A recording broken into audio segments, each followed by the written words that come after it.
Hello, everybody. Thank God it is Friday.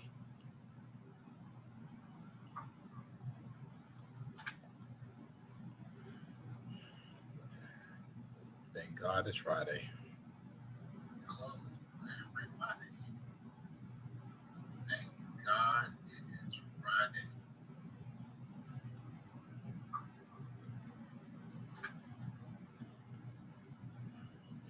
Hey, Janet. Thank God it's Friday. Marcus, good evening, sir. I think we reached out to you. Valerie, hello. Angela, hello. David, hello. Hey, Candy, Gina, good to see you as well. Toya, hello. Hello, Drusilla, Jasmine, hello, Margarita, Olita, Sean, Michael, Rashida, Lynn, Elder Erica, good to see you. Edie, Jackie, Robin.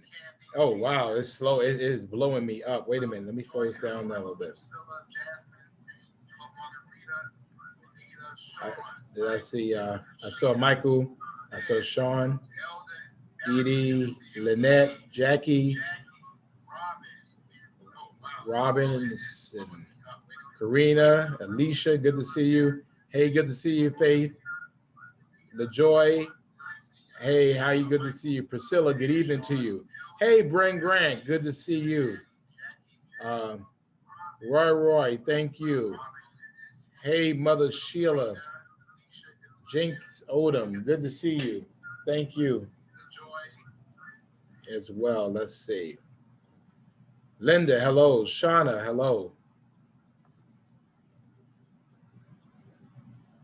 Let's see. So Shane, I'm sorry. That's Shane trying to catch up. Um, I don't know about Waggle Wing, David. I didn't know nobody told me about it. Jackie, hello. Carol Ann, good evening to you. Lorena, hello. Yes, Paula, good to see you. Thank you. Tracy, hello. Takoa, hello. Joanne, good to see you. Hey, Jessica, thank God it's Friday.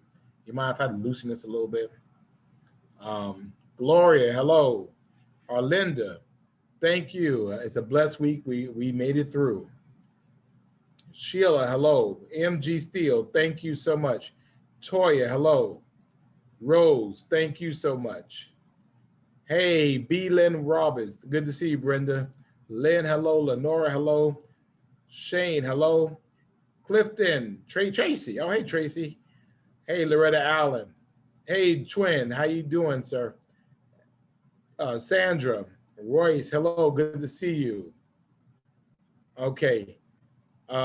Rebecca, thank you. Hey, thanks, Bunnyware. Good to see you. Tiffany, hello. Latricia, hello.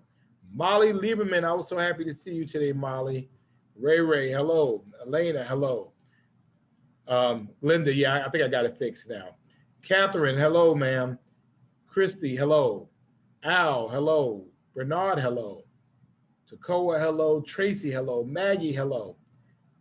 Valerie, hello. Good to see you as well, ma'am. Miss Flo Robinson, let me get my new specs, see this a little better. Thank you. I am echoing a bit. I think hopefully we got that taken care of. Rob, I'm doing well, sir. How are you? I got them on. Sheila, hello. Judy, hello. Hey, Uresh, good to see you. Thank you, Cynthia. Lynn, Sarah, good to see you. Artez, hello. Hey, Pastor Green, good to see you. Brittany, hello. And Loto herself, thank you so much. Good to see you. I hope you had an amazing week.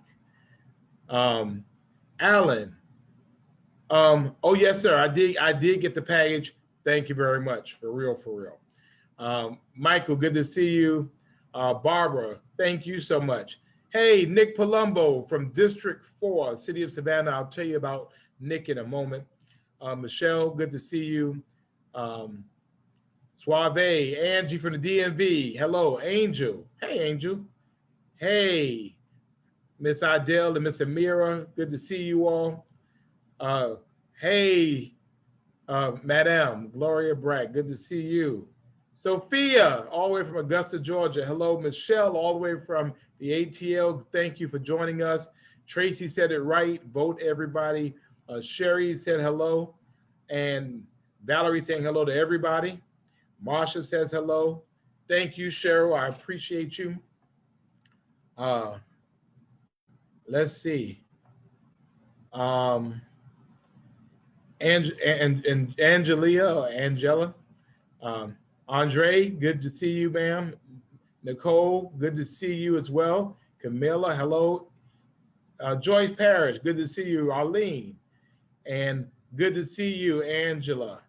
Arlene Council, hey. Shabazz Curry, hello. Dana, hello. Hey, Mother Tillman, good to see you. Eric Strawn, thank you. And I got hellos from the head Liebermans, Marsha and Bruce. Thank you so much for joining me as well. You like my new glasses, Mother Odom? See, hold on, man.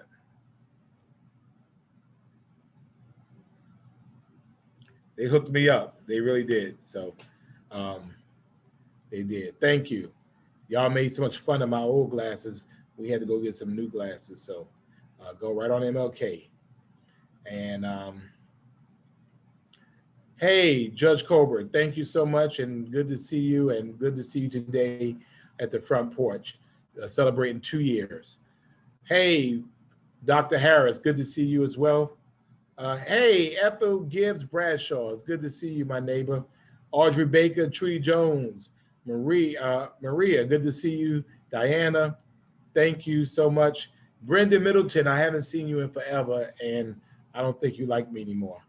Wanda Stone, and Miss Elevate herself is on.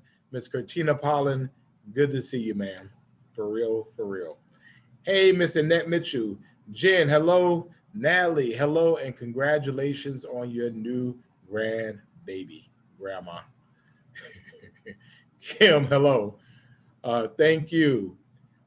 Sheila, hey, Twiggy, good to see you. Dawn Baker is still here. Dawn Baker, see, Dawn Baker is in the stage 3 of the Moderna trials. They have already 30,000 people.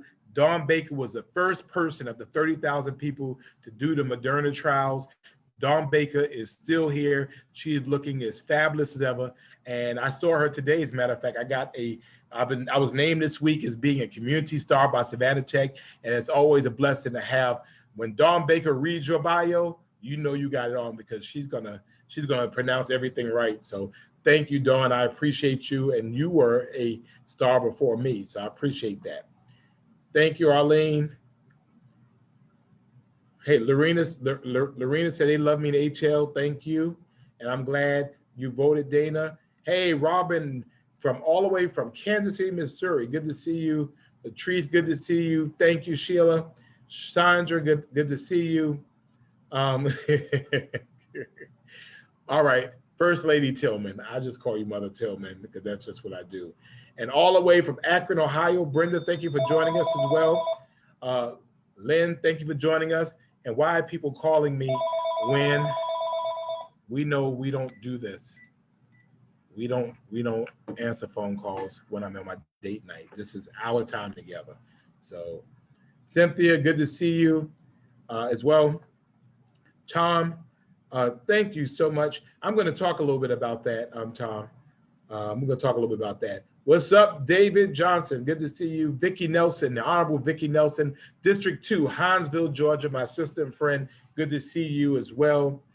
And she does great work in Hinesville, Georgia.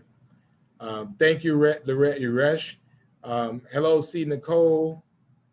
And can I ask the city to stop bothering neighbors about their Trump flags? We shouldn't be bothering anybody about any flags, but we'll talk about that.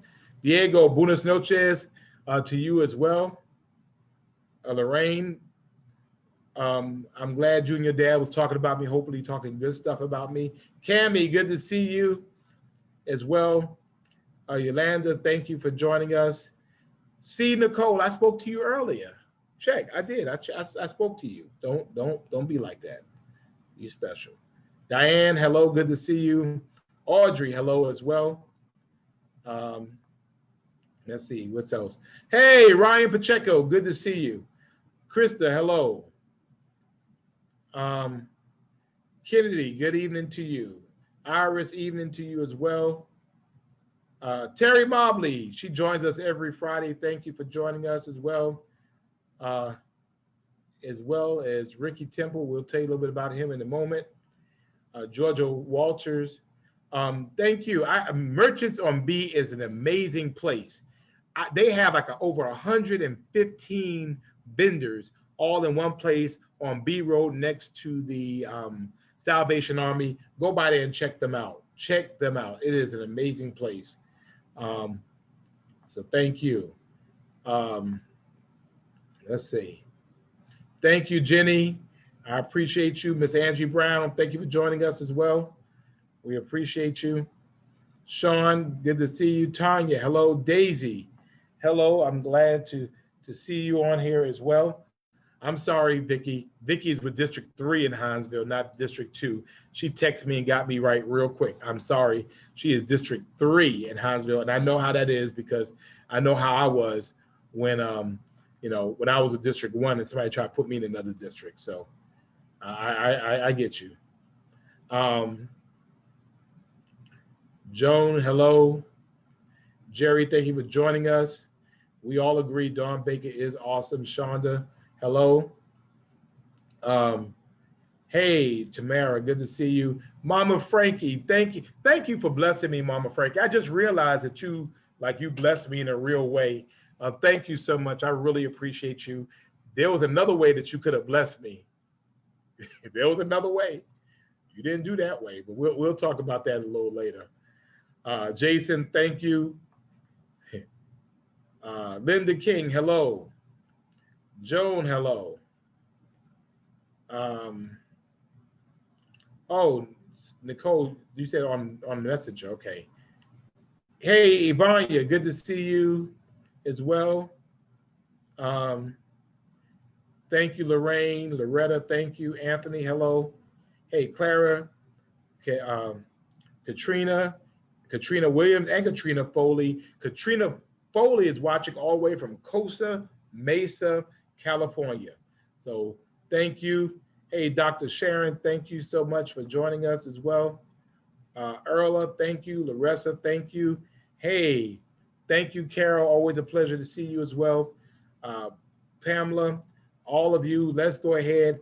Let us get into it. Let's get into it. So it's Friday. You know, if it's Friday in Savannah, Georgia, if it's Friday in Savannah, Georgia, and we're in the middle of a pandemic, if it's Friday in Savannah, Georgia, during a pandemic, and you have nowhere that you have to be, if it's Friday in Savannah, Georgia, in the middle of a pandemic, and you have no place that you have to be, and you're at home staying out of the way, if you are watching your distance, washing your hands, and wearing a mask on Friday in Savannah, Georgia, you're with me, and that means it's Friday Night Live. It's Friday night. It is our date night. I thank all of you for coming and showing and spending time with me on Friday because I have no life and nothing else to do. Thank you for making the last 20 plus weeks of averaging several hundred of you coming and spending your Friday nights with me. Thank you so much. I really appreciate it. I am gratified. Special shout outs to Michelle. Michelle is all the way from West Side. She said West Side. Michelle's all the way from West Side. She's from LA, but she hides out in Atlanta. So shouts out to Michelle and Regina from Leyland, North Carolina, and Esther from McCombs, Mississippi. They are here visiting our city. They are having a great time in our city. They better wear a mask in our city. They better wash their hands in our city, and they better watch their distance in our city, and they can have a ball. I don't know what they do in Atlanta or what they do in Leyland or what they do in McCombs, but in Savannah, we follow the signs. We keep the faith, we follow the signs. So thank you all so much for joining us. Again, we got some great folks. We'll be talking with them shortly. I wanted to just do a couple of things to talk about. First of all, I want to thank all of you who watched and came out to the our State of the City address last week. We really appreciated you being there, being with us, and the video's out there. It is a little long, but I wanted just to make sure. Now we have a treasure here in Savannah. Her name is Brittany Curry. We call her Inky Brittany. And Brittany is just the bomb, the amazing things she's able to do. And I just wanted to show you all some of her work for the things she was able to do. She was able to take our my town hall meeting, my state of the city, and she drew it. And this is what she does. She does amazing, amazing work. And so I wanted you to see what she was able to do.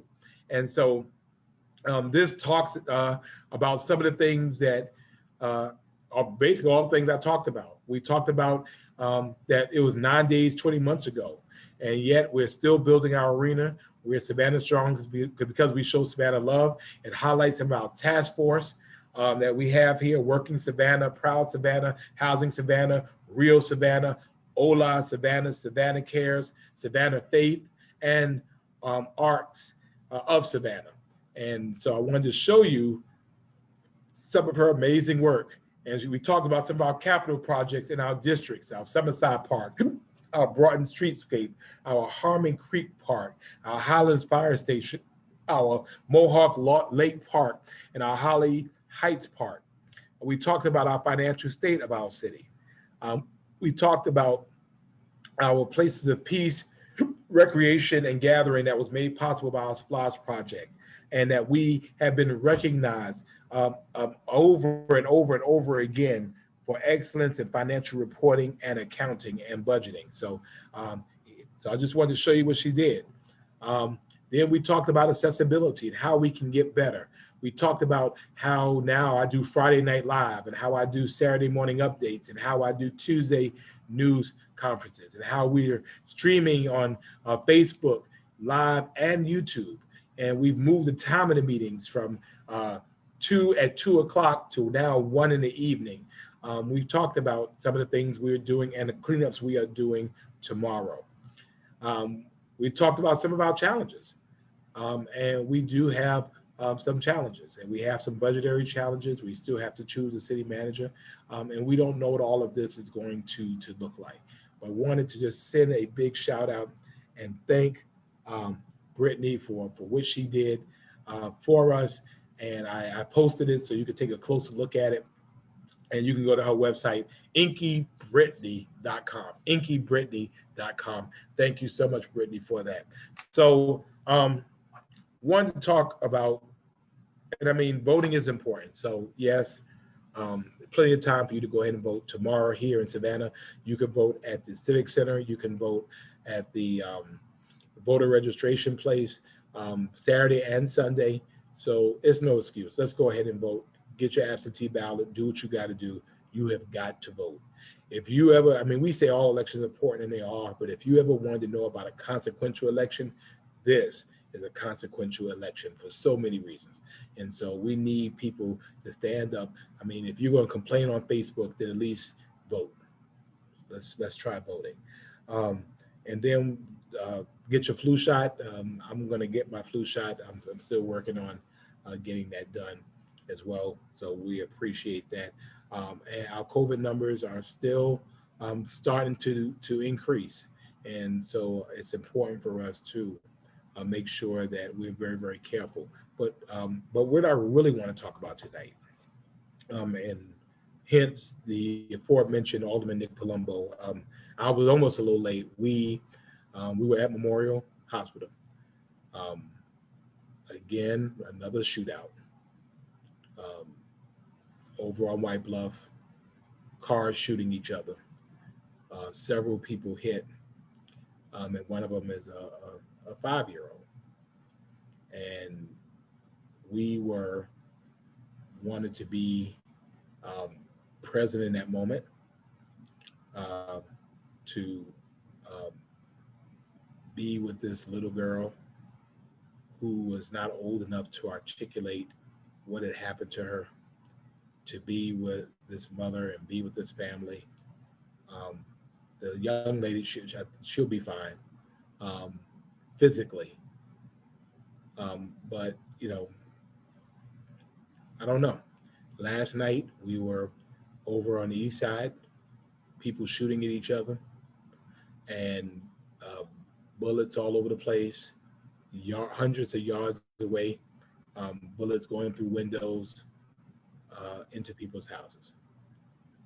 Um, you know,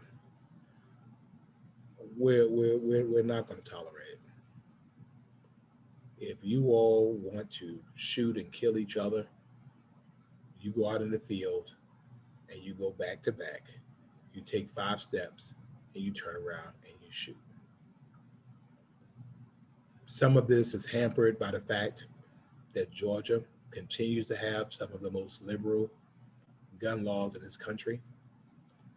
And I don't want to hear that crap about this, people taking away people's guns. This is not about the Second Amendment. I mean, people who legally can have guns should have the right to have guns. We're talking about guns in the hands of people who do not deserve or legally should not have them. And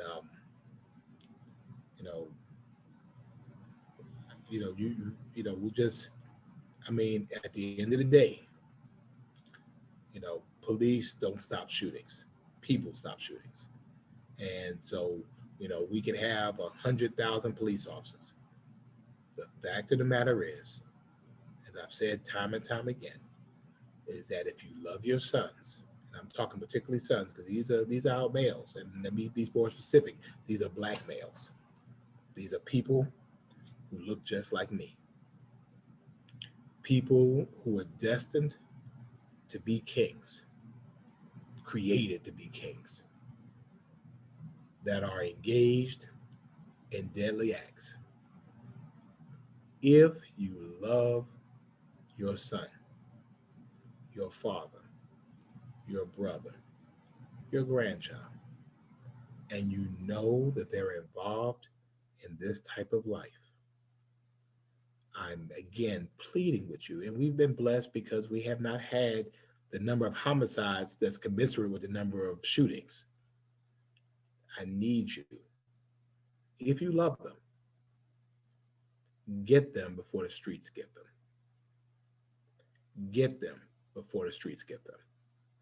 I would much rather them be in jail or prison and alive than for us to bury them.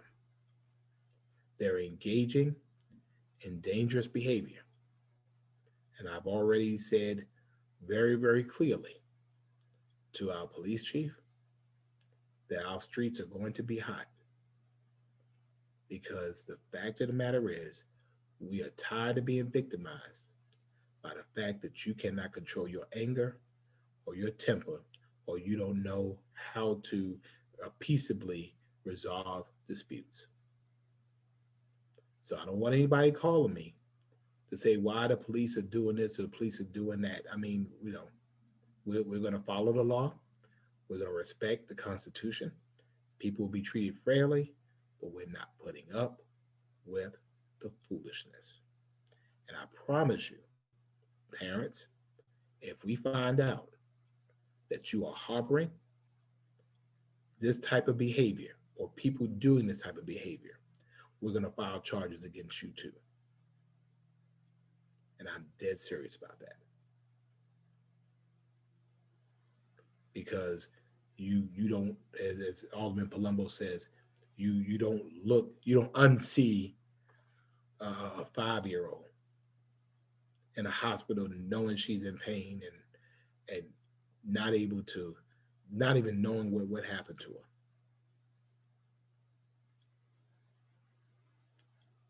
I'm just saying, we're not going to have it. I don't care who it is.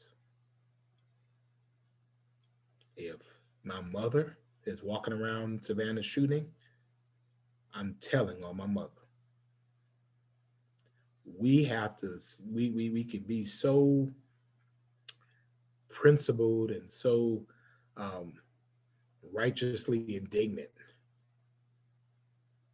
And we have sometimes have some of these criminals living in our house, and I'll call it what it is. You already know who they are. And I can't tell you how many scenes I've been to where I get there and people are saying, 50 people there, and the people say, I saw nothing. What happens when it's your child? What happens? We've got to do something about it.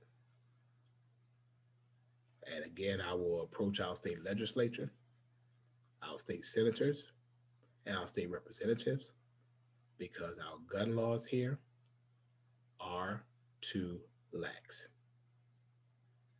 And I want and expect stronger gun laws and penalties for those who have them and are not supposed to have them. So I'm going to leave that part alone because that's just got my mind right now. We got COVID trying to kill us. We don't need us killing each other. And so for those of you who have 5-year-olds or little kids, you imagine if it was yours.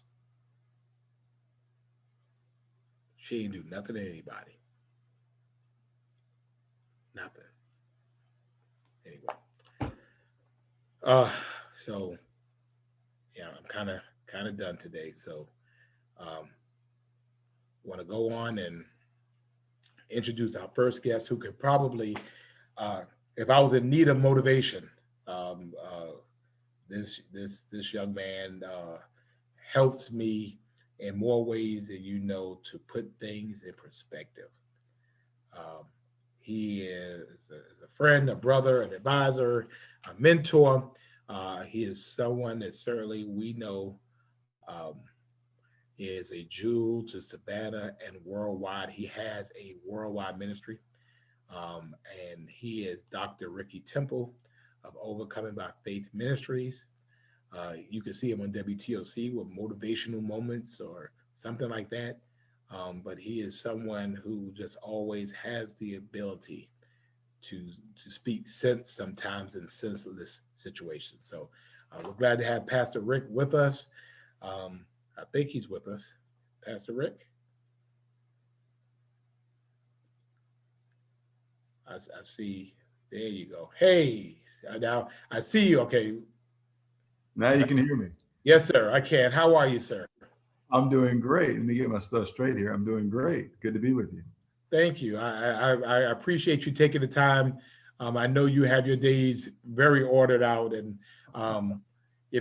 but I know, and I've been watching, and I think everybody's been watching what you've been doing, just in terms of not ministry, motivation, and inspiration during times we have not seen before. And I was just interested. I think our Friday Night Date Night family would be very interested in your perspective. I mean, I'm sure you keep your hand on the pulse of people in general throughout our community. What says you? Well, I say that we need to stick together. Just like right now, I listen to your passionate concern about the shootings and the crime. And I think we all hurt, and I think we all hurt for the families, and we care. But it is, I guess, in your position, pretty painful because you get to be on the front lines of all of that. But I think in this season, we all need to find a way to do what makes us better. And I think wearing your mask, washing your hands, doing all you can. Our church is still closed down because of that. We felt we're trying to be nice to our neighbors. We have quite a few people, several thousand members of our church, and I don't want them to go around, becoming a super spreader. So we stayed closed, and we plan to stay closed for some time to come. Right, and and that was a very calculated decision. Very much. Tell us a little bit more about your thought about that. I know that you kind of labored about the hows and the whys and people wanting to come back. Obviously, church is a place of social connection as well. And you all have a lot of programs and things you do in terms of ministry. Tell us a little bit about how all that came about. Well, what happened was we, March 7th, we realized that this was going to be serious, and we felt that we could not protect our people by having them gather.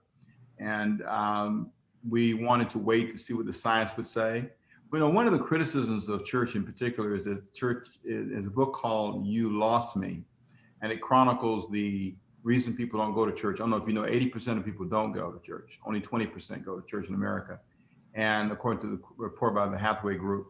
And one of the things that I've found is they say that we're not scientific, that we're anti-scientists. That's what young people say. And it's showing itself to be true during this season. We believe that God ordained science. God told Adam to God told Adam to subdue the earth in Genesis. And that meant to go be scientists, go learn why the sky is blue, go learn why the grass is green. And so I believe science is a gift of God to us. And so science at this point says stay safe. So we made a decision to do what would make our people safe and also help our community. Well, an interesting comment came across, and I mean, I'm only going to say it because it creates an opportunity. Someone said, have faith and open your church. What would you say to that? Have faith and dance with snakes. Have faith and go kiss an alligator. What does that got to do with anything? That's not faith. Faith is faith in God, not faith in shaking hands with somebody with COVID and saying I won't catch it. That's not faith. That's foolish. There's a difference between faith and foolishness. And I don't believe that there's any sense in running in front of a car believing that God will help me. Jesus was told, jump off this cliff and the angels will catch you. And he said, don't tempt the Lord your God. I believe that's unbiblical. I mean that with love, whoever wrote it, that's not the way we should live. I have faith, but faith in the right thing, faith in good advice, faith in good counsel. Opening my church doesn't prove that I have faith. It means that and I'm not saying those who've done it and done it carefully and feel that they should, that's them. I don't advise it at this time. I think that you have to be very careful. And but if you want to try it. And if nothing happens, God bless you. But I have too many people. I have hundreds and hundreds of people. And for us, it'd be very difficult. Andy Stanley said it after I did. He said that he wanted to be a good neighbor.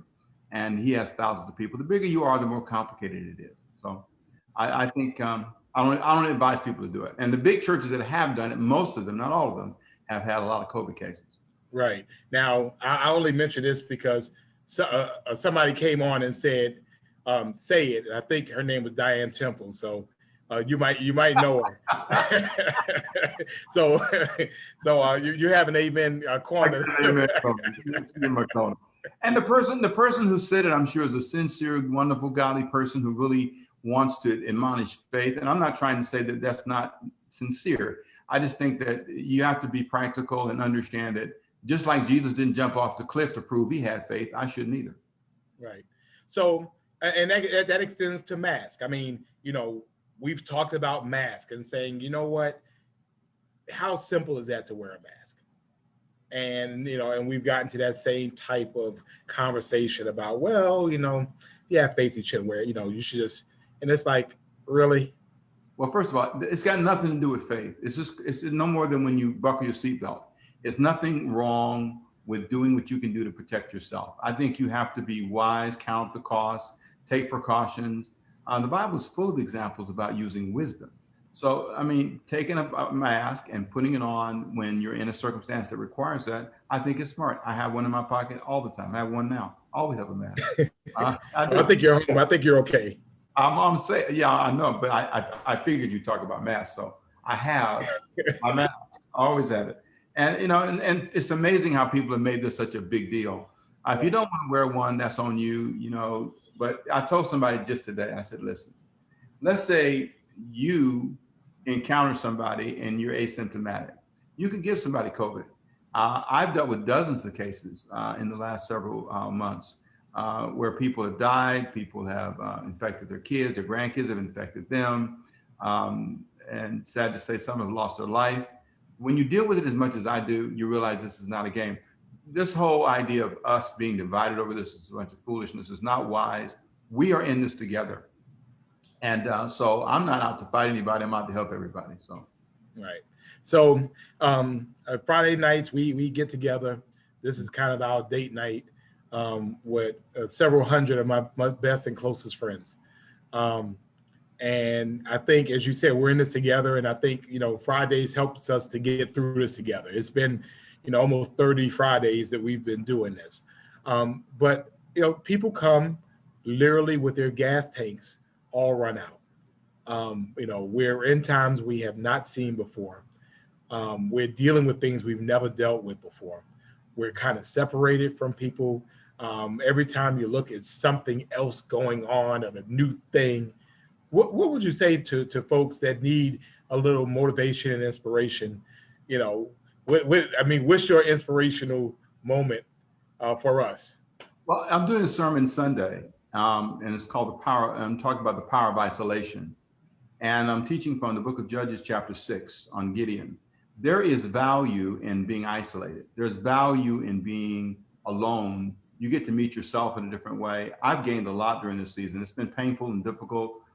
Tears I've had. I've cried before the Lord. I really want to see this over, but I believe that there's something healthy about meeting you. And so during this kind of season, you need to pray more, spend more time doing things. We did some creative things. We cleaned out our closets. We've been doing some house cleaning. We've been doing spending a lot of time together, rekindling my relationship with my wife, all kinds of wonderful things. My staff, more meetings, more visioning and strategizing. The Bible said all things work together for the good. And I believe when you're isolated, you can see things you couldn't see. So I'm looking for new ways to do ministry. We're touching thousands of more people. That's the truth. We have thousands more. Triple what we were touching in the building. We've seen a number. Our resources have grown. We have been working on things that we couldn't work on before, while reevaluating our long-term strategy. So I think it's a time to plan your new life. Take a class you couldn't take. I'm back in school. I'm making myself learn more. I'm committed to advancing myself, using this season to advance myself. So I think you should not see this as an all negative moment. See it as a chance to rebuild who you are. And some people are being blessed in this mess. Yeah, absolutely. It's not bad news for a whole lot of people. I guess you have to determine, from that book, Who Moved My Cheese, where the new cheese is. And like you said, it might be reinventing yourself or taking on a new skill. I think, for those of us that have families that we're always too busy to spend time with them, this is an opportunity because people are home. We're asking people, stay home, spend time with people, those significant others and all that, all that other stuff. I've been doing a lot of Zooms with colleges, universities, businesses, corporations. And one of the things I've learned is I used to get on a plane and fly those places. Now I just did a Zoom. It was amazing. It saved me time, money, saved them time and money. And there are more creative ways for me to reach people overseas. I've been doing a lot of things. South America, Brazil, Argentina, Africa, India, all those places at home. I didn't have to get on a plane and go anywhere. And I think it's forced me to be more creative. It's forced me to be more committed to evangelism, helping people. So I feel like I'm as effective. Of course, I want it to end. Of course, I want us to all get back in the church. I want all that to happen. But you fight the fight you're in, not the fight you want. Now, I want you to stay there for a minute because we talked about that last week. And it really resonated with me for more than one reason. And actually, I disengaged in a couple of fights because I wasn't in the fights, but I was just in them because that's just what I do. And so I just kind of disengaged and got engaged with a couple of fights that I should have been in. Let's talk just a little bit about that. That was an interesting concept to me. You should spend time working on things that matter. You're worried about your neighbor's home and your home is a mess. Right. Your neighbor's lawn and your lawn needs to be cut. There are times when we are in a fight now, a COVID fight that's real. 230,000 plus people, 40,000 have died. That's the fight we're in. We don't need to be divided. We need to be together. That's the fight we're in. We're not in a racial fight.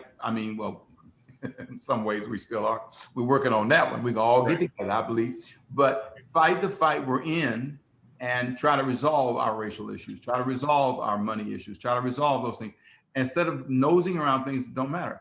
I think if you're in a COVID fight, you can't pretend COVID's gone. COVID's not gone. You have to fight the fight you're in, not the one you want. People are fantasizing like, well, I'm not in the fight. Yes, you are. I told a couple people that this week. Yes, you are. You think you're not in it? It's look around you. It's all around you. You can pretend, and Christians have this tendency to pretend. Did I lose you? Oh, you're Did I here. freeze? Did I freeze? Did I freeze? You're here. You're there. Did I lose you? I got you. You got I'm me here. right? I You said good? the Christians tend to pretend a lot in the name of faith. They do that all the time. They use Right. faith as a way to, I don't have the spirit of fear and I'm not scared. No, you are if you're in a fight, face it, deal with it, and be consistent. Otherwise, you're fighting a fight you're not in and you end up losing. Well, because I think, it's important for us to keep the main thing the main thing. Exactly. And like you said, I mean, we had COVID, and COVID is the enemy, so to speak, that we are fighting. But it is, then we got into this thing, we're talking about masks and stay-at-home mandates, and then we're fighting about the racial issues and issues about party. And so what ends up happening, we're not, the main thing doesn't become the main thing anymore. Right. And we fight ourselves over, like you said, over things that don't matter. Imagine if somebody had come to America and in 7 months killed 230,000 people. Right. What would we do? Our Navy, Army, we would obliterate them. We'd all get our knives and spoons and try to kill them. We would not allow any one person to hurt and kill that many people. We'd all gang in the fight. That's what we've always done historically as Americans. We gang up on the fight. This is one of the few times I've ever seen us divide over a fight. And the common enemy is not focused on. So we need to get our minds on white people aren't my enemy. Hispanics aren't my enemy. Women, men, rich people, poor people. We're in a common fight. It's hurt everybody, and we need to all care about it. Well, I thank you. I have one more question and it was actually an interesting question. If you don't want to answer it, you don't have to, but it's been answered a couple of times, asking about your opinion about schools reopening. And that's been an issue for us every week. We end up on a whole thing about schools, one way opening or not opening. Any thoughts? I'm scared. I'm concerned. I'm concerned. I know the superintendent's done her best. I know the board has done their best. They've tried to make some hard decisions. When I say I'm scared, here's what I mean when I say that. And some of you are going to get real spiritual. God ain't gave me the spirit of fear. I got that. Yeah. I know. We have courage and confidence, but here's what I'm concerned about. The same way if I saw a bus and I saw it coming toward me, I'd be concerned. I want to make sure that we are not putting our kids in danger and that we do this right. And if it's not right, we back up like they did in Boston. You have to learn that we are, as I said, in a very dangerous season. And so I'm concerned about it. I'm very concerned about it, but I'm willing to try as safely as we can. I'm concerned about our teachers. I'm concerned about the people who work there, the bus drivers. And so if we can do it carefully, I would prefer to see us slow down a little bit, but we're not there now. So I'm in the fight with you, and we'll get there together. But I'm concerned. We just got to be careful, do it right, and if we're wrong, back up the train. Right. Well, I thank you so much again, just for being who you are and what you mean to our community. I know people are very interested. Go ahead and give them the website, and you do have an app. So I want to make sure that if they want to catch that sermon or any of the other sermons, way back from the Practical Chat days, how do they see you? You can reach us a number of ways. You can just Google Overcoming by Faith and .org. You can do it that way. If you want to take a shortcut, you can just write my name in, Ricky Temple, RICKY Temple.com. And if you go to rickytemple.com, we have all kinds of stuff there, and that can take you to the church website. We have a cool app. It's called Overcoming by Faith Ministries. Overcoming by Faith Ministries. Download that app. Thousands of people have done it. It's got the sermons. It's got kids. We have a kid program we air. We do 2 kid programs every week, brand new programs for children that air every Sunday. You can see them 24 hours a day, 7 days a week. But we put a new one up every Sunday. We have a lot of great things on our app. So Overcoming by Faith Ministries app. That'd be great. Well, thank you so much, Pastor Rick, and hello to Sister Diane and to the awesome Christina. I'm being told somebody wants a Bible verse. What Bible verse they want? My wife is sliding in. You're saying some wonderful principles, but they want to hear a Bible verse, and I know my man can get one. A Bible verse on fear, or a verse on? You want. What do they want, Mary? They wanted a Bible verse. What was that? I don't know. Okay. I don't know. Well, but you give us. Here's what You ready? We're ecumenical, but go ahead, and then those who want it can take it. If you want a Bible verse, you can reach out. One of my favorite verses is for us is Psalms 1. I just love it. It basically says that you should be smart. You should be like a tree planted by the rivers of water. You should make good choices. Psalm 37 is a great place for you to read. All those verses talk about making good and wise choices. But this is not the platform for me to do too much Bible teaching. So thank you for that. Let me throw that in there, Mayor. I appreciate it. Well, again, you can go to the app. You can go to Overcoming by Faith. And again, we appreciate you and appreciate Sister Diane taking the time to help moderate for us and co-sign at the same time. She had to slide it in. Somebody asked her for a verse. She wanted to make sure I said one. So that's good. Well, thank you so much. And again, keep us in your prayers, and we'll get through this together. Thank you. Thank you, Mr. Merrick. God bless you. Take care. God bless. Thank you. Thank you. And of course, that was Dr. Ricky Temple, Overcoming by Faith, and we appreciate him being with us this evening, and hopefully he provides us some perspective. Want to be able to, have perspective. Perspective is important when you're going through, and so he always seems to have the opportunity to. And see, so Christina Temple is on here. I was looking for her, but Christina Temple is on here. I think Dean is no longer with us. I think Dean has gone away tonight. So want to go through my next segment and want to get this because I want you to hear this awesome story. As you know, we've been doing in October segments called I Refuse to Die. And we've been saluting survivors of breast cancer and domestic violence. And we've also been honoring the memory of those who have perished from both. And this young lady I have known for many years. And she has just such a compelling story. And I want her to share her story with us. So for tonight's I Refuse to Die segment, wanted to send a big shout out and welcome to us Miss Valerie Williams, all the way from Brunswick, Georgia. And we're glad that she has the time. She's actually become a quite sought after speaker, and we're just glad to have her with us. Hey, Miss Valerie. How you doing? Good. Why we don't see you? I don't know. Wait a minute. Let me check. There you go. There I am. How you doing? I'm good, Mayor. How you doing? I'm well. Thank you so much for joining us and joining us on our Friday date night. We appreciate it.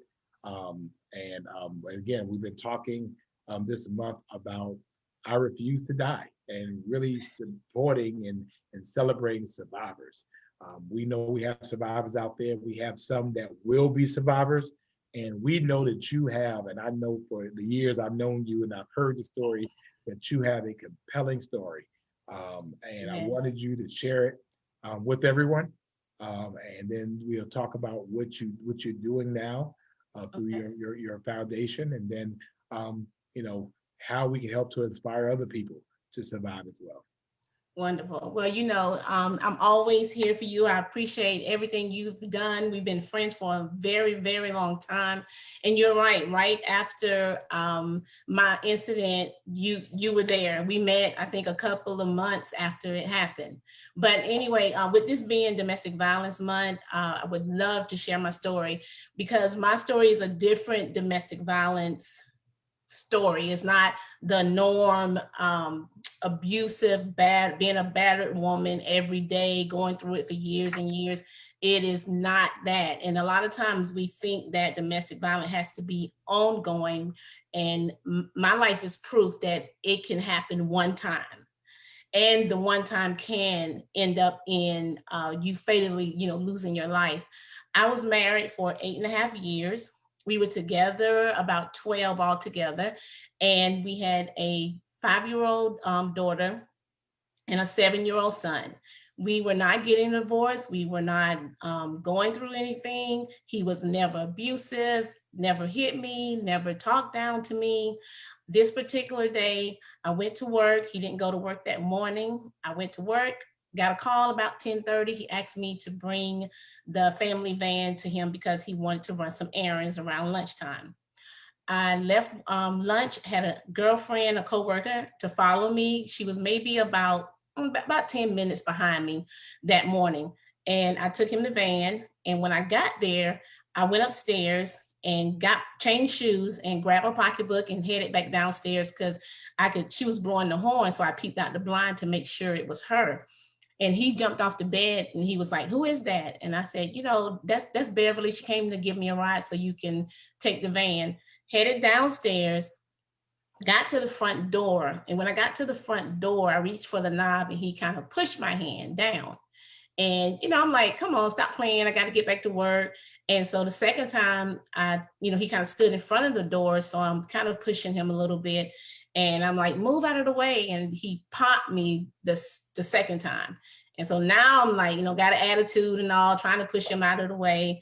And the third time he actually punched me in my face. And when he punched me in my face, I fell back on the kitchen floor. He ended up coming over and standing over me, and he hollered and yelled at me, "See what you made me do?" And he was just this anger, and I could hear him jumping the stairs, but I was still on the floor holding my face because I just couldn't believe he hit me, and it just kind of stunned me for a little bit. And I could hear my girlfriend knocking on the door, screaming and hollering, "What's going on?" And then she said, "I'm going to get help." He came back downstairs, stood over me, ended up going in his pocket. He pulled out a gun, and I was getting up off the floor at that time in the kitchen. He told me where to go sit. And I sat in we had a chair at the dining room table, and I sat there for a while. And he pointed the gun back and forth at me, and he was like, I'm not going to jail. I know she's going to call the police. We're going to die today. And so I got up. So he said to you, "Yes, we are going to die today." Yes. At first he said him, and then he said, "I'm not going to jail. I know she's called the police." And he said, "We're going to die today." And so I began to, ask, tell him about the children, who's going to raise them. Because I'm like, I know this man loves his children. And if he snapped, that will bring him back. And so I'm just, what about Chelsea? What about Brandon? I mean, I'm calling their names out. And I was moving at the time. And the only reason I was moving because I know that I heard God tell me move. This inside of me was like, move over to the sofa. And I was like, I'm not moving to the sofa because he's going to shoot me. And it was just like this strong feeling like, move to the sofa. So I moved out of the chair with him having the gun on me, and I moved to the sofa, got to the middle cushion of the sofa, and he stood next to the end of the sofa. And he said, "I know she's called the police. I'm not going to jail." By that time, she has come back to the front door. She's knocking on the door. She doesn't know he has a gun, and he fires the gun and it goes into the wall. And I look to the right and I can see the hole in the wall. And then I lost it. Like, I just lost it, crying, begging, because I believed my life was in his hands, so I'm begging him and pleading. And he was like, "I'm not going to jail." And so he pointed the gun, and I kind of went over. I just said, went to the right. And I was like, "Don't do it," and I just prayed. I said, "Lord, be with me." And I said, "Don't do it." And I felt being shot. And immediately blood started pouring out my nose, and I could just feel it on my chest. Every time I touched my chest, it was just covered. Where were you shot? So I ended up being shot 3 times. And the first shot was in my head. I have a bullet hole here, and it went all the way through my head and came out over here. That was the first shot. And the second one was, I had 2 in my right arm. It went in, broke my clavicle bone here, went through my neck muscle. And when they moved me off the bed to get a head scan, it fell out the back of my neck in the middle of my spine. And then the third bullet stayed in my arm for about 2 weeks. He shot himself in the back of the head. We both went to the hospital that day, and I just thought he was dead. I only thought I was shot in the arm because I didn't have no feeling in my head. I knew immediately I lost the use of my arm. And so the amazing thing is I had no surgery. I had no stitches. I had no bones cracked. I was shot with a .38 Smith & Wesson. I had no blood. I stayed in the hospital 3 days. They did nothing to me in the hospital, but I had a .38 go from here to here. It shifted my jaw a little bit, but that's it. Like, I felt no pain. I have never felt pain in my head. But I mean, literally in your brain, in your head, where all of this matter is, Yeah, like and right it and here. it went clearly through. And then, I mean, you're talking about your optical nerves. You're talking about Yeah. all kinds of things, Right. and it went straight through and didn't damage anything. Went straight through. And the police chief came, and my days, of course, my days was off, but I only stayed in the hospital 3 days. And the police chief came, and he was like, he said, when they told me you were talking, I'm just saying to myself, there's no way she can be talking. He said, because a 38, it hits and shatters. Right. And so he was like, there is no way that this young lady has been shot in the head. And you could see the trauma to my head. You could see the holes. My head was swollen and twisted, and gunpowder residue burnt in my face. But I felt no pain, never passed out. I just thought I had a bullet in my arm. That was it. And so I did lose the use of my arm for like a year and a half, and my nerves, because some of my nerves were severed, my hand, it does have like a small claw effect to it. But in the hospital for observation those 3 days, but on the 3rd day, I rose and, you know, I always tell people when I travel, I always say, you know, I said, God really made me think I'm his favorite, you know. And you know, and he made death behave for me. And so, I mean, I just couldn't believe that. When I saw myself on the 2nd day, I actually saw myself. And that's when I realized I had been shot in the head. And it was just, and from there, I just went into this deep, dark hole, you know, but it still had the effect. And so when I got to my mother's house, because I never went back to my home. I ended up losing my job, losing use of my arm, of course, lost my marriage, lost the house, everything, car got repossessed. I mean, my life just went down, you know, but got to my mom's, and then I guess the newspaper, the article that they had written about the shooting, it said domestic violence. And I tell you, Mayor, I was like, oh no, they're gonna change this story. I'm not no victim of no domestic violence. I don't want nobody thinking he been beating on me, and everybody gonna think he been beating me all these years. And that's let's stop there for a minute. okay. So you have been married for how long? 8.5 years. And you know, I mean, I guess you know, married folks have arguments and stuff, right? But I mean, right. Nothing ever that would ever lead you to think. No keeping time with me, no tracking my time, no, I can't talk to nobody, no. Selfish, yes, he was selfish. But then but then you think sometimes like, oh, well, we all selfish, you know. Right. And I think that's why a lot of people get in those relationships sometimes, because there's like, oh, you know, he just want to know where I'm at, he cares. But it's a thin line, so you have to know what that thin line is. But there was no, because even after it happened, I went back. I had an advocate, right? Now he never hit you. I mean, never hit me in all these 8 years.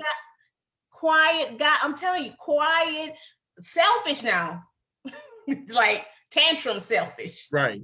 But I mean, but just in this one day, he hit you and shot you 3 times. Yes. And no warning, nothing would have had you thinking the night before. Valentine's Day was the week before. I got flowers. My mom, his mom, we all went to dinner with our friends. It was 4 couples. We went out to dinner, and you know, and so I just was like, but that's why I do so many workshops, and especially, you know, tell people like those feelings, you can't just keep things inside. You just can't. But I mean, but there were no red flags. I mean, when people sit here and talk about, well, you have to know the flags. No. There was no red flags where I would say, oh yeah, you know, no, I got to watch out for this. My thing is, the caution is when you trying to control someone. Just the fact he's trying to control me to go back to work, like, you know, I gotta go back to work. So why would you try to control me? Why would you try to make me stay in the house when you know I have to go back to work? No, you look, you my wife, you going to work. Matter of fact, you late. You ain't left yet? What? Yeah, but I You need to think, work but, some overtime. but I think when you can't deal with whatever you're dealing with, you want to control what you feel you can control. Right. So I'm thinking he had to be going through something, and I don't give him. I will never give him the snap thing, never, because I was talking to you and begging you, and you were talking to me. So don't tell people you snap, because you did not snap. You know, you understood everything I said. You was just trying to control a situation, and when it got out of control, because you didn't expect my girlfriend to come. You know, so thank God she did, because I think we would have both been in there bleeding to death, because he didn't expect her to come. But when he lost control of whatever he planned, when he called me, that's when things went the way they went. And he was just like, well, I'm not going to jail. So he figured we were going to die. Now, did he own a gun? Did you know he owned a gun? Or? We did not have a gun in the house, and come to find out, he had went the night before to his mother's. His grandfather had died, and he got his grandfather's gun. It was his grandfather's 38. Okay. So you were telling us about your advocate. So my advocate, when she was assigned to me, because I'm telling you, I fought, because that domestic violence victim title, I was not accepting that. And she just looked me in my face, and I said, he never beat me. He never did this. It wasn't ongoing. He just hit me one time. And she said, I don't care if it was 20 seconds. You are now a victim of domestic violence. And she said, you have to accept it. And until you heal, before you even think about healing, you have to accept that it happened. You can't change it. And now you are a victim of domestic violence. And so I finally just was like, well, it can happen one time, because you hear so much when you're outside of it. You hear the myths, you hear all the stories. Oh, it has to be ongoing. They don't have to, they have to hit you. They don't have to verbally abuse you. They don't have to emotionally abuse you. Just all the myths that we hear. And so I fought against that. And then it's such a bad stigma. It's like, you weak, or you've been pretending, y'all just this wonderful couple. And so I just was like, I don't want nobody thinking he was beating on me, which he wasn't. But I didn't want that title at all. But I had to accept it.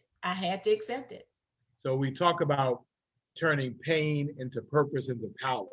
Mm-hmm. And that's kind of when I met you, with Right. God's Divine Intervention. Right. For your first book. Right. What made you decide to go ahead and tell your story? I mean, you weren't embracing the moniker, if you will, of victim. Right. Or survivor. Right. I mean, you had 2 kids. Mm-hmm. And what made you kind of move on to now telling your story? The fact that I realized that I couldn't change it. Like, now I have 6 bullet holes in my body. Now I don't have a marriage. Accepting where I was, the state that I was in, that was the beginning. Then, because it was so much pain, it kind of blinded me for a while to look at what God had done. That even though I went through that, when I needed him the most, he was there. Yeah. And he made death behave for me. Yeah. And so it was like, no matter what, now I got to go through this process that I have no clue of how to put my life back together. And God was telling me to write this story, God's Divine Intervention, because he wanted to know people was real, and I wanted to heal.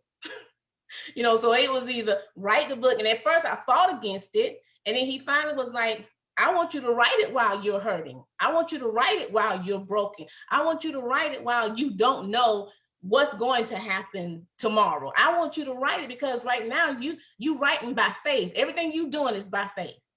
Right. And so I wrote God's Divine Intervention, and I could see him in the whole picture. I mean, that whole day he was there. He was intervening that whole day. And so I said, I'm just going to trust him. And so then that's when I wrote God's Divine Intervention. Well, I mean, while you're saying it, I just want to let you know, because you're not watching, I'm watching the feed. Yeah. And I mean, and they're saying it. I mean, each, these folks here, my Friday night date night folks. I mean, they're real deep. I mean, Right. they're deep. They And deep. so, yeah. So I mean, someone said, you know, when that door knocked, that was God. I mean, you know, they're just pointing it out, just kind of Yes. seeing those moments. It's one thing, I guess, when you're going through it. It's Yes. something different when looking at it, and you're just looking at, like you said, intervention. Right. Throughout. What happened with him? He shot himself in the back of the head. He had to have surgery, being shot one time. He had to have surgery. He was in like a small coma for a while. I think he has no peripheral vision. I had to fight. We didn't go to court for a year and a half. Did not go to court for a year and a half. Was he locked up? He was not locked up. So anyway, so you mean to tell me he shot you 3 times Mm-hmm. and he's out in the street And was able to go back to work. where he could have come and finished you off. You lost your job. Uh-huh. Yeah, But and he he went back still- to work. Yeah.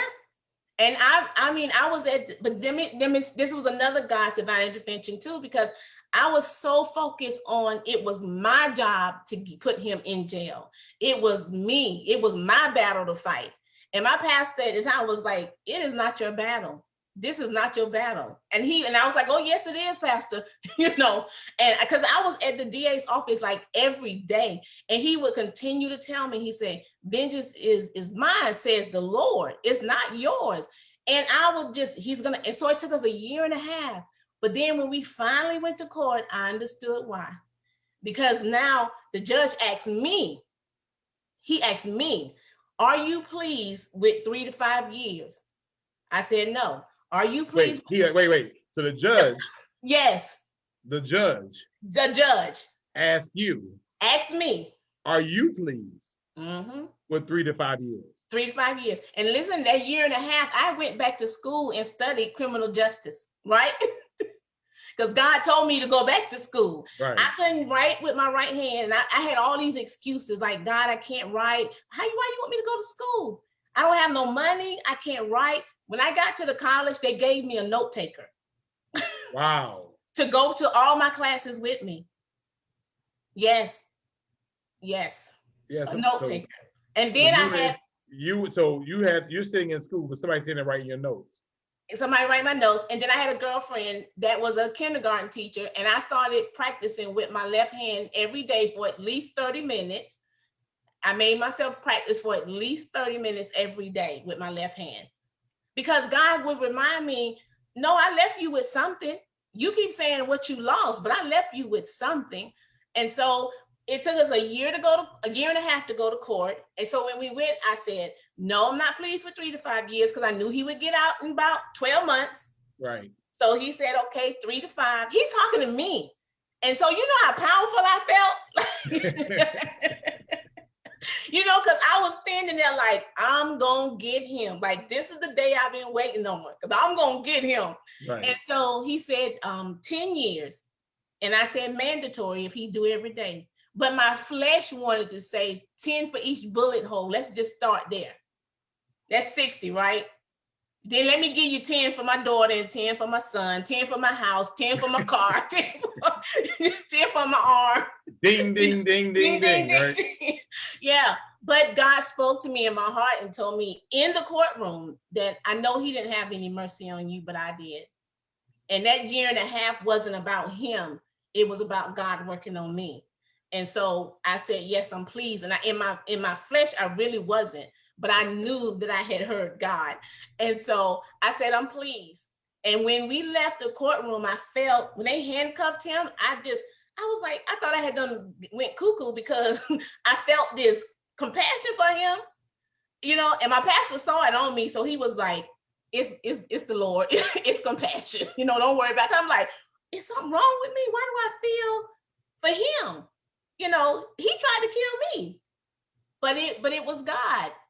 And so after that, things just took off. So he got 10 years mandatory? He had got 10 years mandatory. Based on your suggestion? Based on my suggestion. Yeah. 10 years mandatory. 10 years mandatory. And he did the 10 years. He did the 10 years. And I'm telling you, when he got out, I was like, dang, I should have said 50. I should have went with the 60.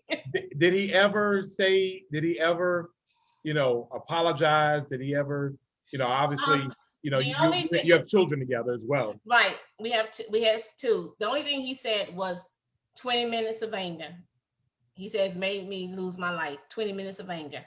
And that's why on the back of my book, I say 20 minutes. 20 minutes changed my life, because it was 20 minutes. 20 minutes, that he decided to whatever he had planned. I don't know what he had planned, but me even asking my girlfriend to come was God's divine intervention. Wow. So he's out and he's around now. He's out. He's in Atlanta, married, and Got married again? Got married again. Yeah.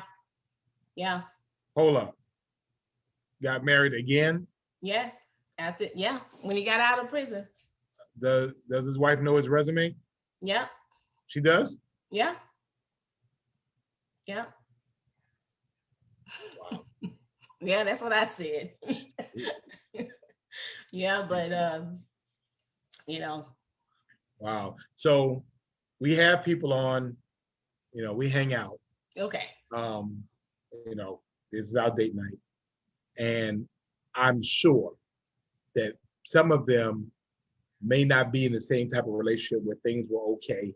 Mm-hmm. Some are in abusive relationships. Right.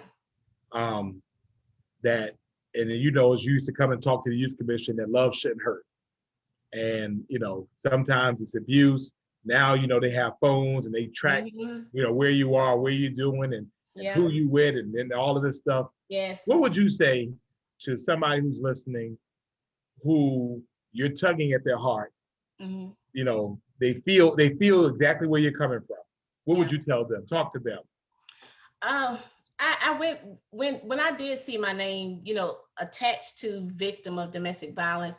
I thought to myself, like, maybe I did miss something, so I was like, if I went through all of this, I had to go through this for a purpose. Like this has to be a purpose, and it has to be a purpose to why he saved me. So I really delved in and got into domestic violence, and now, like I do Love Smart for teen dating violence, because the age is younger and younger and younger, and if we don't stop it while they're growing up, they will become these women that I go to the shelter and see, and these women that I talk to all the time.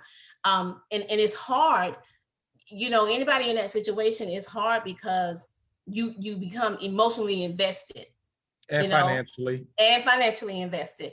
And so reputation and all that stuff. All that, but you have to know that you're worth so much more. I always tell people, I'd rather be healthy alone than sick with you. I'm not gonna be with you and we're gonna be sick together. We're not gonna do that. But the thing is, it's this, just like Pastor Temple was saying, this loneliness thing. It's like a disease. It's like, I don't want to be alone, so I'll just accept whatever. I just have a need. I need love, and it's not even love. Like, it's not love, because I feel sometimes we don't understand what it means to love ourselves, and so we look at all these different things, and we get in a situation and we don't know how to get out, because sometimes we really believe we love this person. Now, we really may love this person, but their love is only love that they know, and it's toxic. And even when it becomes toxic, it's because that has become their norm. Now it's normal for us to get in these arguments. It's normal for us to act this way. It's normal for us to fight today and make up today and make up tonight and then fight again Wednesday. And that becomes normal. And so I don't know if I want to leave, because I really care about them. But I say, it only is going to get worse. That's what I always say. It's only going to get worse, and you're going to either get out or you're going to die. Well, I get lonely I get lonely too. So I went ahead and look, and I do Friday Night Live. You Friday night, right? And I just have a date night where Right. a couple of hundred of my best closest friends. Right. Let's talk a little bit, and I'm winding down, but we'll talk a little bit about your children. And obviously they lived all of this in real time. Mm-hmm. We know that children of either parents who are abusers or parents who have been abused Mm-hmm. are more likely to either become abusers or become abused. Right, And we know that. right. And so your children were actually the products of both. And I mean, they're grown now, but obviously they were young then. Let's talk about them and the impact that it had on them. I started with counseling real soon, like immediately, even telling them when I got out of the hospital and he got out of the hospital, when I got out of the hospital, there was a counselor at my mom's house. And so, and then even after that, we all went to counseling. I have never said anything like derogatory against my children's father. And it was hard. It was hard, but they were 5 and 7 at the time. Then taught them the things that I was learning about domestic violence, the things that I was learning about healthy relationships. I taught that to them as I was going out and speaking to other people, because I wanted to make sure that my children knew this is not an excuse for you to go out and act up in school. This is not an excuse for you to go out, because especially young boys, they can go, oh, I didn't have a dad around. Like, I didn't tolerate any of that with my children. None. I told my daughter who she was. I made sure she knows she was loved. I made sure she knows she was whole. I made sure that she had a voice before she went to college. I was like, she used to say, I don't know. I was Yeah, like, I know. I was like, I can't see you nowhere, but you don't know. No, you gotta talk. You gotta speak up, because anybody can come in and be her voice for her. Right. And I'm like, no, that's not going to happen. And so parents, like now, with working, having Love Smart, parents don't know. They don't know where to begin. They don't know how to have a conversation. They don't know what to talk about. Some parents glad that their kids are preoccupied with social media and their phone. But I tell them that cell phone, oh my God, just get that cell phone. Everything is in that cell phone. Yeah. Our youth are being controlled by a cell phone, even with their parents. I have a young lady that's out to dinner with her mom and dad, and she has to get the phone and turn the phone around so he can see that she's with her mom and dad. Oh yeah. And now, let me be fair now, because on the other end of it, I mean, a lot of young ladies. Oh yes. Who you with? She likes your picture on your Instagram. Why she liking your picture? Why? And I mean, and young ladies are very, very. Oh, it's because I love you. It's because I care about you. And so, I mean, you talking about it, but I've seen females that are equally, if not more aggressive. More aggressive. Yeah, the females are more aggressive, very aggressive. And now I was just talking to a counselor yesterday at one of our high schools here. The percentage now is more same-sex girl on girl, and it's volatile. Like it is. Yes. It often violent. Yeah. Yeah. I mean, it is bad. And so I'm like, where does that come from? Because that's a problem. Right. Is it because they just don't know? Is it because they just think that is right? They think these reality shows are that's reality. Right. Because the numbers are steady going up. I was going to Clark Atlanta, then I was going to high school, and I said, okay, well, let me go down another level. Let me go to middle school. Last year I went to 5th school to elementary school, because their idea and their definition of what love is so twisted. And then we're telling them, oh, when a girl hits you, that means she likes you. Or when a boy hits you, that means he likes you. So they grow up thinking, oh, he just like me. She just like me. Right. So it's the education, I think, is the number one tool. Right. The church, talking about it in church with pastors, talking about it. I'm promising you, we're going to be bringing Love Smart back to Savannah. As soon as we are safe to do so, because again, we realize now we have to start at much younger age. One other thing, and someone brought this up on the feed. What do you say to the person who's watching this next to their abuser? Or what do you say to the abuser that's sitting next to his abused or her abused? And they're sitting here watching this? What would you say to them? I'll tell them that to get some help. I mean, to really look inside themselves. I'm talking to the abuser, to Right. really look inside themselves and realize that that's not control. That comes from somewhere. That's not that victim's problem. It's them. It's you. Like it's you. It's not them. It is you. Everything that you see that this person is doing, no, it's because you see it in yourself. And to go Right. get help and to do someone like that is cruel. To do someone like that is a coward. Now, what I say to the victim, if you're thinking about you, that they have to be very strategic. You don't go and say, "Oh, I'm leaving," because that is the most volatile time for you to lose your life. You have to have a plan. There are resources out there.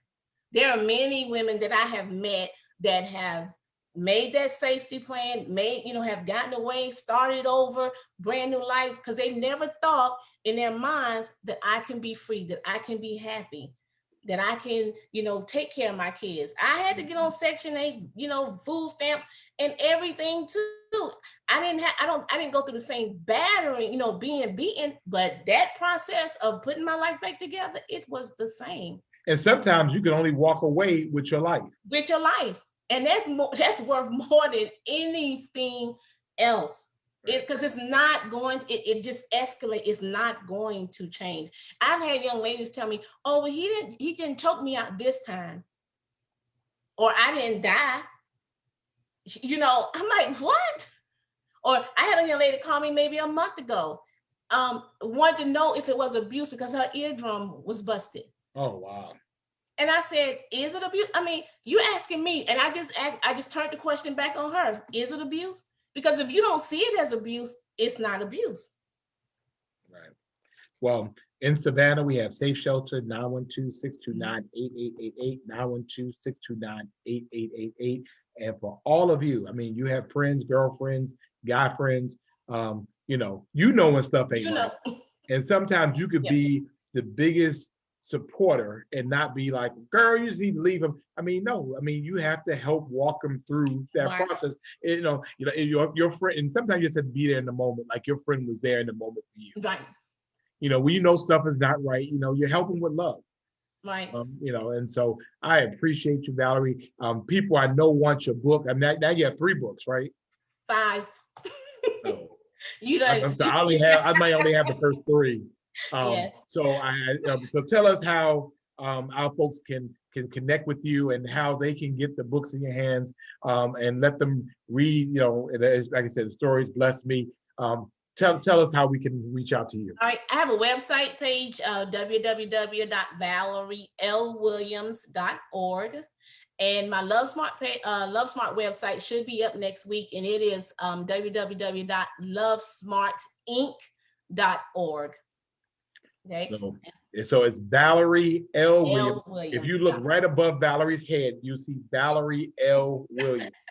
So www.valerielwilliams.org, and hopefully next week it will be www.lovesmartinc.com. Right? .org. .org. Okay. .org. And then I'm on Instagram, Love Smart Inc., and Facebook, Love Smart Inc. All right. So that's how we're going to connect to you, and please, our family, if you will put those websites into the chat also, Love Smart Inc. Let's go ahead and like her page. Let's show her mad love here from the Seaport, and let's have a bunch of folks go ahead and like her page today. And we, again, want to appreciate you, Valerie. We want to thank you so much for refusing to die, but more importantly, turning your pain into purpose and into power, and I'm sure saving many, many more lives. And thank you for my first business cards.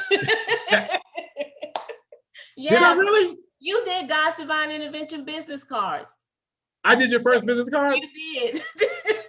Oh, shoot. Okay. Well, I mean, hey. Hey, good stories need to be told. Yeah. Well, I appreciate you. Thank you. Thank you, and take care, okay? All right, you too. All right. Bye-bye. Bye-bye. Thank you. That was Valerie Williams. And again, ValerieLWilliams.org and LoveSmartInc.org. And that's your opportunity to get there and get involved. and learn about the stuff that she was doing. And again, thank you all so much tonight for joining me and being a part here tonight. Hopefully, we've informed you. Hopefully, we've inspired you. And hopefully, we have challenged you to be able to be better and do better. And in our community, to be better and to do better. Things change when people say they've had enough. And then when they say they had enough, then they do something about it. And so I'm calling on the folks in Savannah to help us to make things happen. You do not have to be in an abusive relationship. Love should never, ever hurt. I'm just sorry. I mean, you shouldn't, it just should not hurt. And so if you're in that type of relationship, you were not destined to be in that type of relationship. And so guess what? You deserve better. You should have better. And so you should make the plans to have better. Be strategic, plan it. Make sure you have people involved and engaged, but you don't have to be in those types of relationships. And to those that abuse, I just don't think, it's kind of a weak person who abuses somebody else. And so, shouldn't do it. Shouldn't do it. Show love, be loving, and that's what we do here on Friday Night Date Night. So thank you all so much for joining me again. Keep the faith, follow the signs, watch your distance, wash your hands, and more importantly, wear a mask. Thank you all so much for joining me. We look forward to seeing you next week. I think next week for another edition of our Friday Night Date Night. God bless. Let's keep this 5-year-old girl in our prayers. Let's keep our city in our prayers. And again, let us insist on better and let us take the steps that it takes for us to do better. Good night.